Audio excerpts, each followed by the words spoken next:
네, 안녕하십니까. 린민의 시선. 또 이번 주를 시작하면서 몇 가지 중요 이슈에 대해서 한번 해보도록 하겠습니다.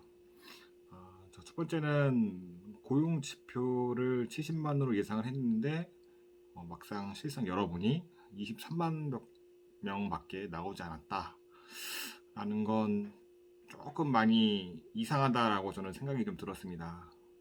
결국엔 23만 명밖에 안 나왔다는 얘기는 결국 테이퍼링을 시기를 좀 지연시킬 수 있는 어떤 가능성을 열어둔 게 아닌가 이렇게 생각이 들고, 오히려 이렇게 고용지표 나쁘게 나온 것 자체가 테이퍼링 지연으로 이어지게 되는 그런 결과가 나오게 될 텐데 될 것 같습니다. 그러면 이제 어떤 악재가 호재로 둔갑되는 그런 전형적인 강세장에서 나올 수 있는 그런 현상으로 좀 볼 수 있겠습니다. 저는 전달 대비 너무나도 극명하게 고용지표가 차이가 나서 혹시 그 테이퍼링을 늦추려고 하는 조작이 아닌가? 아니 어떻게 이렇게 나올 수가 있지? 라고 좀 생각이 들었습니다. 그래서 제가 찾아봤는데 실업 청구 건수도 수치로 병신을 하였고, 그다음에 그러면 자연스럽게 고용이 늘어야 되는데 늘지 않았다. 그러면 실업 청구 건수가 낮으면 고용한 사람들이 많아야 지는 거고 당연히 고용 지수도 높아야 되는 거 아닌가라고 생각을 했는데 좀 이상하다.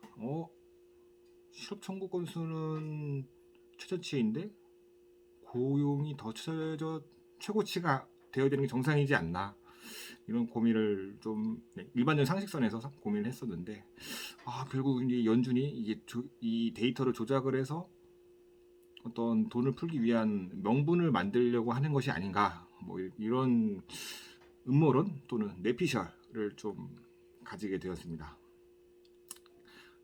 두 번째는 이제 테이퍼링을 한다는 건 시장이 좋다라는 의미입니다. 물론 사실 이미 선 반영이 됐던 부분이고 오히려 안 하면 더 문제가 될 소지가 있는 부분들이 있습니다. 그래서 그런 부분들을 좀 생각을 해야 될 부분이고, 좀 많은 분들이 조금 헷갈려 하시는 부분들은 이게 사실 유동성을 회수한다는 건 아닙니다. 회수한다는 개념은 아니고 유동성을 축소하는 그런 과정이 있다. 어떻게 보면 800억 달러를 100억 단위로 줄여 나갈 것인지 200억 달러를 줄여 나갈 것인지에 대해서 이거를 고민을 해야 되는데, 연준이 고용 지표를 보니까 이거 테이퍼링 할 생각이 없지 않나?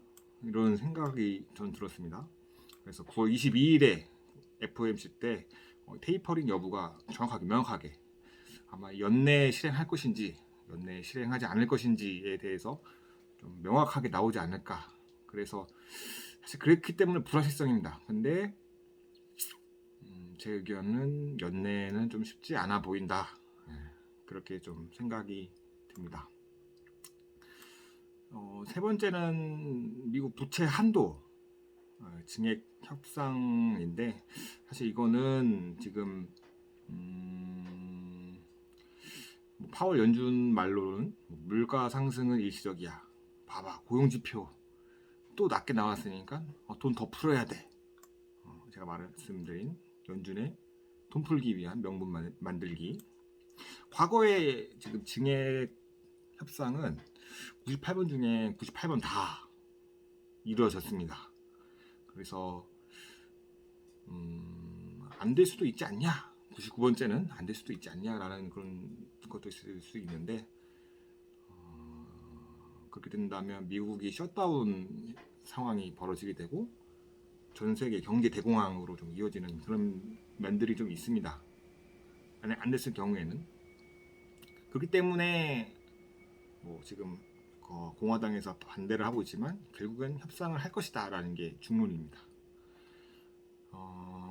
그래서 만약 미국 부채 한도를 늘리게 된다면 돈을 더 풀기 때문에 유동성이 더 풀려서 결국엔 주가 상승이 한 번 더 올 것이고, 그다음에 이에 따른 물가 상승, 원자재 상승은 기본적으로 다 올 것이라고 봅니다. 그다음에 하지 못한다 하면 제가 말씀드린 전 세계 대공황급 아마 위기가 오지 않을까 싶기도 하고, 사실 이런 부분을 어떤 책임이라는 소재로 봤을 때 미국의 탓으로 돌릴 가능성이 굉장히 높습니다. 미국이 돈을 안 풀었기 때문에, 또는 그 금융적인 부분을 관리를 안 했기 때문에 이루어진 어떤 사태의 발단의 시초가 될 수 있다. 시작점은 너희야. 과거에 뭐 0708년도 때 리먼 금융 위기가 발생했을 때도 미국에서 발생했기 때문에 어떤 이런 전례가 될 수 있다.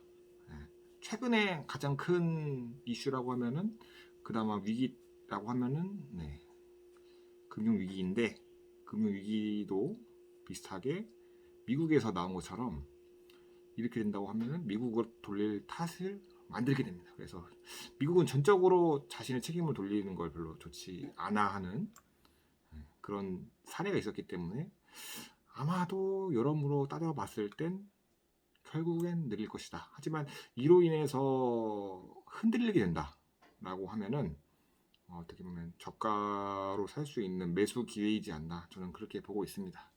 근데 과연 이거를 하락 하방으로 내려갈 그런 이슈로 받아들일지, 이건 좀 시간이 돼야 할 것 같고, 앞으로 이것이 문제가 된다면 매수를 해야 할 시기다, 한 번쯤은 저가 매수를 한번 도전해 볼 만한 그런 기회다라고만 생각하시면 될 것 같습니다.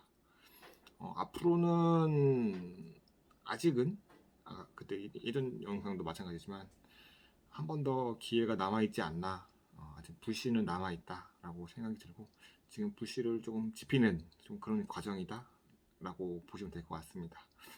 아직까지는 큰 위기, 꺾일 만한 지표들이 나와 있지는 않고, 충분히 연준이라는 마법을 정책을 쓰는 그런 사람들이 나와서 적재적소에 마법을 펼쳐주고 있기 때문에 큰 문제는 없다고 생각하지만, 항상 위기는 항상 도래한다는 거.